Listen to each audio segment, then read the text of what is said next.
কিভাবে একটি সিম্পল রেজার ব্লেড বানানোর জন্য কোম্পানির অনেক প্রকার শ্রম দেওয়া লাগে। আর এই চেস বোর্ড বানানোর প্রসেস দেখলে আপনি আজ থেকে চেস বোর্ড খেলা শুরু করে দেবেন। আর কি লেসের ম্যাক্সিপস হাত দিয়ে এভাবে বানানো হয়? এরকম আরও কিছু জানার জন্য আমাদের সাথেই থাকুন আর ভিডিওটি এখনই লাইক করে দিন। আপনি যদি আমাদের চ্যানেলে নতুন হয়ে থাকেন তাহলে চ্যানেলটি অবশ্যই সাবস্ক্রাইব করে পাশের বেল আইকন প্রেস করে দিন। Number 6, chess board. এই চেস বোর্ড বানানোর জন্য মানুষের অনেক প্রকার পরিশ্রম করতে হয়।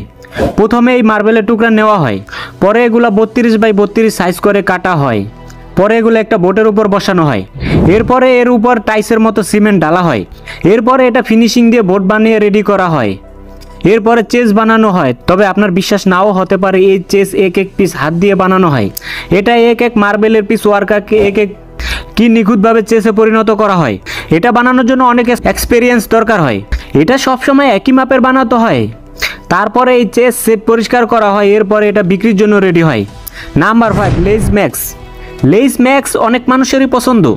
এই লেস ম্যাক্সের যে জিগজ্যাগ লাইন দেখেন, এটা বানানোর জন্য প্রথমে আলু কেটে এর ওপর ঘুষি মেরে বানানো হয়, এরকম অ্যাডভার্টাইজমেন্টে দেখানো হয়।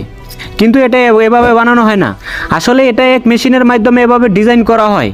আলু কাটার পরে এটা মেশিনের মাধ্যমে প্রেস করে বানানো হয়।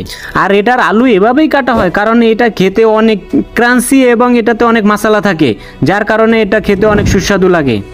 নাম্বার 4, মাজা ড্রিঙ্ক। আমরা যেই ড্রিঙ্ক 1 মিনিটেই খেয়ে ফেলি, এটা বানাতে ফ্যাক্টরিতে ঘন্টার পর ঘন্টা সময় লাগে। এই মাজা ড্রিঙ্ক বানানোর জন্য প্রথমে আম নেওয়া হয়, এরপরে এই আম ফ্যাক্টরিতে পাঠানো হয়, এরপরে এই আম ভালো করে চেক করা হয়, তারপর খারাপ আম ফেলে দেওয়া হয়, পরে ভালো আমগুলো এক প্রেসার মেশিনের ভিতরে দেওয়া হয়, এখানে আমের সিগলা আলাদা করা হয়, পরে এটা পেস্ট করা হয়, এর ভিতর থেকে যে রস বের হয় এই রসগুলা পেস্টারাইজ করা হয়।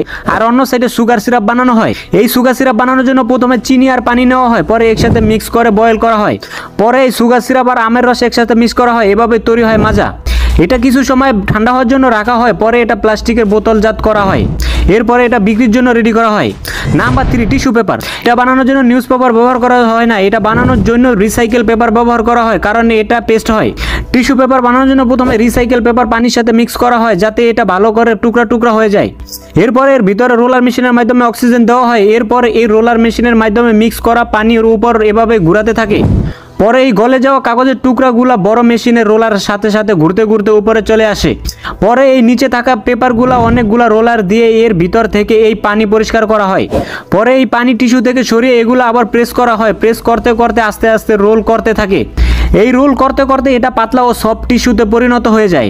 এই লম্বা প্রসেসের মাধ্যমে টিস্যু পেপার বানানো হয়। নাম্বার 2, রেজার ব্লেড। আপনার মনে হবে রেজার ব্লেড বানানো অনেক ইজি, বাট এটা একদমই এরকম না। এটা অনেক লম্বা প্রসেস। প্রথমে স্টিলের শিট থেকে পাতলা করে রেজার ব্লেডের শেপে কাটা হয়, যা অনেক পাতলা আর ফ্লেক্সিবল হয়। এরপরে এটা ঠান্ডা করে নেওয়া হয়, এটা অনেক হার্ড হয়, যার কারণে যে কোনো সময় ভেঙে যেতে পারে। এরপরে আবার এটা একটু হিট করে নেওয়া হয় যাতে এটা পারফেক্ট শেপে আসে। এরপরে এই শিটের উপর কোম্পানির লোগো লাগানো হয়। এরপরে এটা একটু হিট করা হয় যাতে লোগোর রং শুকিয়ে যায়। এরপর এটাকে ধারানো হয়। এরপর বাকি থাকে ছোটো মোটো কাজ, যা কখনো গরম করে আবার কখনো ঠান্ডা করা হয়। এরপরে গিয়ে সম্পূর্ণ প্রসেস শেষ হওয়ার পরে ব্লেডে পরিণত হয়। তারপরে এটা শিট থেকে ব্লেড কেটে নেওয়া হয়, এরপরে এটা প্যাকেজিং করা হয়। Number 1, metal colour. এটা দেখলে আপনার কোনো লাভ নাই, বাট শুনলে আপনার অনেক ইন্টারেস্টিং লাগবে। বেশিরভাগ মেটালই রং দিয়ে কালার করে থাকে, কিন্তু কিছু মেটাল আছে যা সেন্ট কোটিং করা হয়, কারণ এটা রঙের চাইতে ভালো লাস্টিং করে। তবে আপনি কি জানেন যে সেন্ট কোটিং কিভাবে করা হয়? তাহলে এখানে একটু দেখেন, এটা আলাদা আলাদা কালারের সেন্ট থাকে, যেমন গ্রিন, রেড, ইয়েলো। এখানে বাস মেটাল ডুবানো হয়, তারপরে এই মেটাল একবারে ভালোভাবে কালার হয়ে যায়। এই যে সেন্ট, এটা ম্যাগনেটিক সাহায্যে ইলেকট্রিফাই করা হয়। এটা দেখতেও অনেক সুন্দর লাগে। তো এই হলো আজকের ভিডিও। আপনার যদি আমাদের ভিডিও দেখে ভালো লাগে তাহলে চ্যানেলটি অবশ্যই সাবস্ক্রাইব করে পাশের বেল আইকন প্রেস করে দিন। আর ভিডিওটি এখনই লাইক ও শেয়ার করতে ভুলবেন না। পুরো ভিডিও দেখার জন্য ধন্যবাদ।